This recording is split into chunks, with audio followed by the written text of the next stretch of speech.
Bienvenue sur Planète Actuelle, la chaîne qui vous met au parfum des informations en Afrique.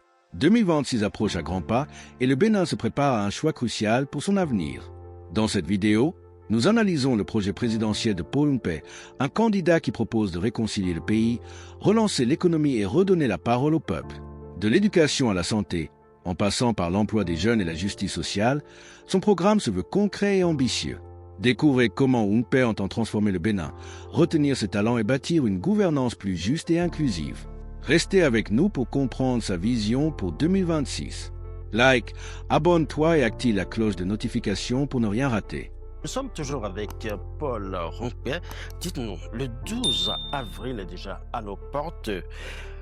Pourquoi votre ticket est-il, selon vous, le seul capable de garantir la stabilité du Bénin tout en répondant à l'urgence sociale qui frappe des millions de ménages au Bénin? Oui, bien sûr. Je crois que d'abord, notre candidature n'est pas dans la droite ligne de la gouvernance qui est là. Nous avons été, durant ces 10 ans de l'opposition, nous n'avons pas, disons, la même appréciation des choses, les mêmes programmes. Et donc, au lieu de la continuité, nous pensons qu'il faut vraiment changer et offrir d'autres solutions aux problèmes qui se posent à nos compatriotes.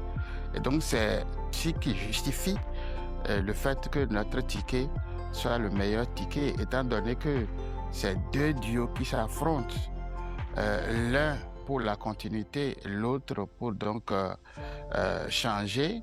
Eh bien, nous pensons que notre candidature est la solution. En dehors de ça, vous savez que les institutions actuelles de notre État relèvent d'un seul camp, le Parlement, les gouvernements locaux, etc.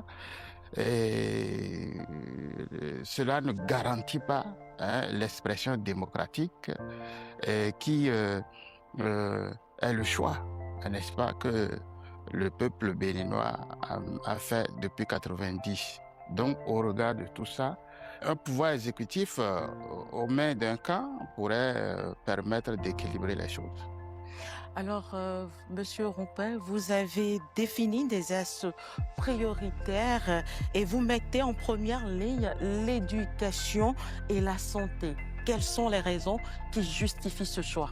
Je crois que le monde évolue assez vite et tout repose aujourd'hui sur la science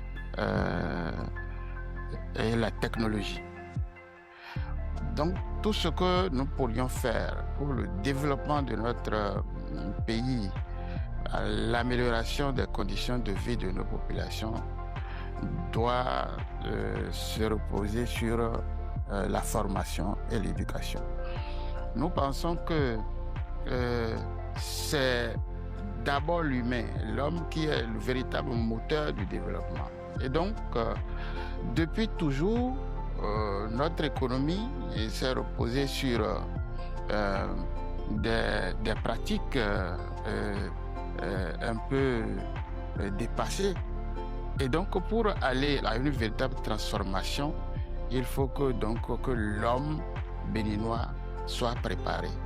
Et il y a également beaucoup de défis aujourd'hui et qui font qu'il faut absolument que nos populations soient mieux préparées pour être plus résilients et être en mesure donc d'innover, de créer et d'être donc de véritables acteurs de développement. Oui. Donc, parlons justement de l'éducation, puisque là, nous parlons éducation. Comment comptez-vous véritablement, concrètement, transformer le système éducatif pour qu'il réponde aux besoins de l'emploi sur le terrain? vous savez que notre population accroît de façon prononcée. Et donc, pour que nous puissions être un pays à la pointe de la technologie, il faut y mettre beaucoup de moyens. Question de moyens d'abord.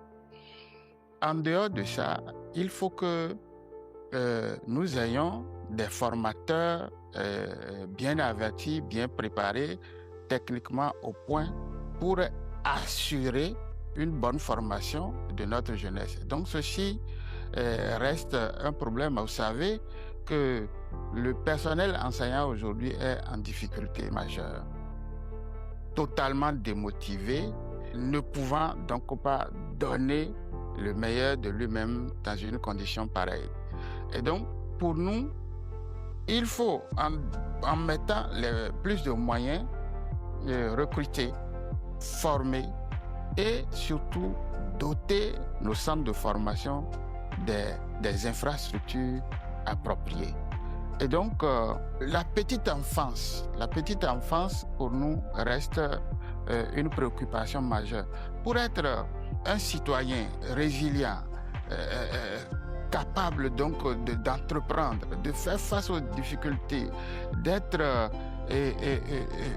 véritable agent de développement et surtout un véritable patriote, il faut déjà que la petite enfance soit façonnée. Donc il faut créer plus d'écoles maternelles et faire en sorte que l'accès soit obligatoire à tous nos petits-enfants et surtout l'école primaire. Donc, en dehors de ça, les catégories de personnel qui sont créées et qui constituent de véritables problèmes aujourd'hui doivent, disons, faire place à deux catégories de personnel, des contractuels et des fonctionnaires d'État.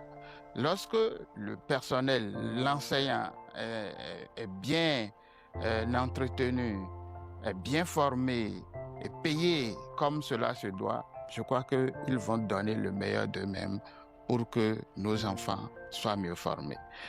Si nous parlons de l'enseignement maternel, de l'enseignement primaire, le secondaire également doit forcément être beaucoup plus technique. Je crois que le pouvoir en place s'est lancé dans ce programme. Il va falloir continuer et améliorer et faire en sorte que nous ne fabriquions plus des chômeurs, des gens qui ne peuvent pas s'adapter aux réalités de l'emploi Alors, dans notre pays. Monsieur Rompé, vous parliez de l'enseignement obligatoire. Comment pouvez-vous rendre l'enseignement primaire et public obligatoire? Comment pensez-vous le rendre obligatoire?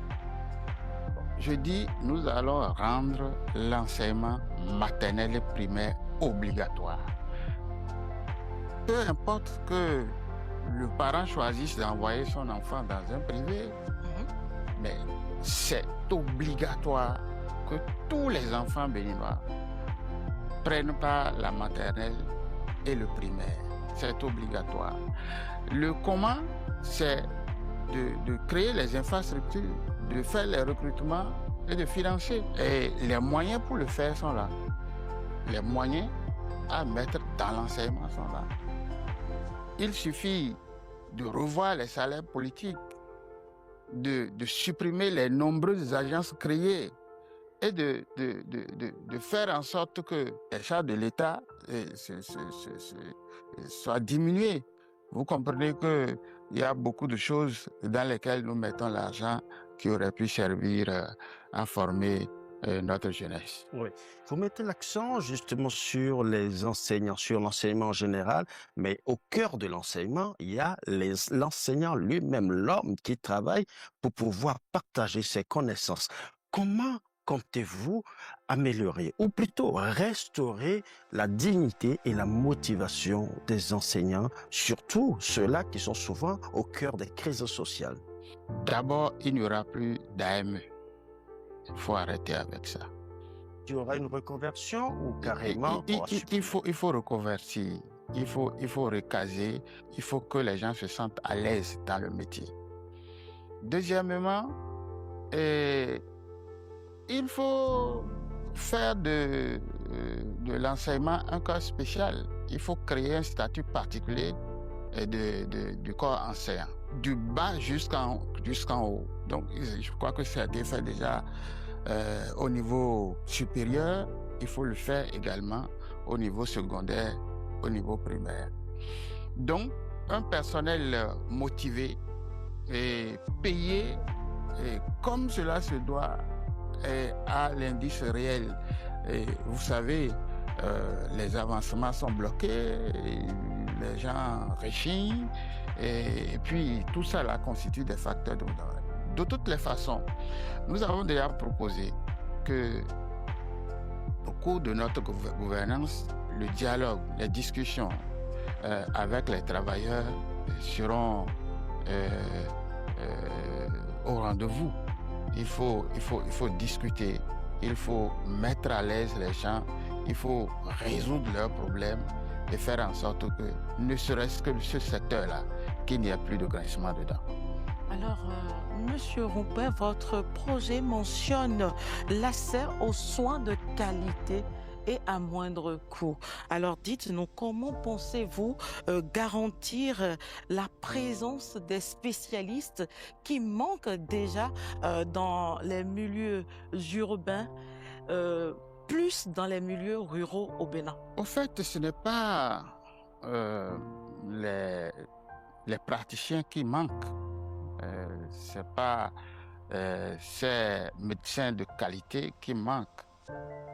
Mais nous constatons que tous ceux qui sont formés chez nous quittent le pays pour aller exercer ailleurs. C'est un véritable problème. Donc, la fuite des cerveaux. Il faut retenir nos compatriotes et faire en sorte qu'ils exercent leur métier sur place. En quoi faisant? C'est d'abord la motivation. Il faut faire en sorte que les gens se sentent à l'aise chez eux. C'est quand ça ne marche pas, quand on estime que les gens sont sous-payés, etc., que les gens cherchent à aller chercher ailleurs. Il faut faire en sorte que tous ces médecins-là, vous savez, allez en France, vous allez voir les médecins béninois en nombre extrêmement important. Et donc, ça va même au-delà de la santé. Et vous allez en Guinée aujourd'hui, c'est nos compatriotes qui vont chercher de l'emploi là-bas, mais on ne fait rien pour donc retenir ces compatriotes-là. Je crois que si l'État met les moyens qu'il faut pour donner des formations de pointe, parce que là, c'est une question de l'éducation aussi. L'État doit mettre l'argent qu'il faut pour que le citoyen reçoive la compétence qu'il faut. Et quand c'est comme ça, il faut un contrat et faire en sorte que les gens, une fois formés, ne fuient pas le pays. Parce que former n'est pas facile. Et tous ceux qui sont partis là ne peuvent pas dire qu'ils n'ont pas bénéficié des investissements de l'État.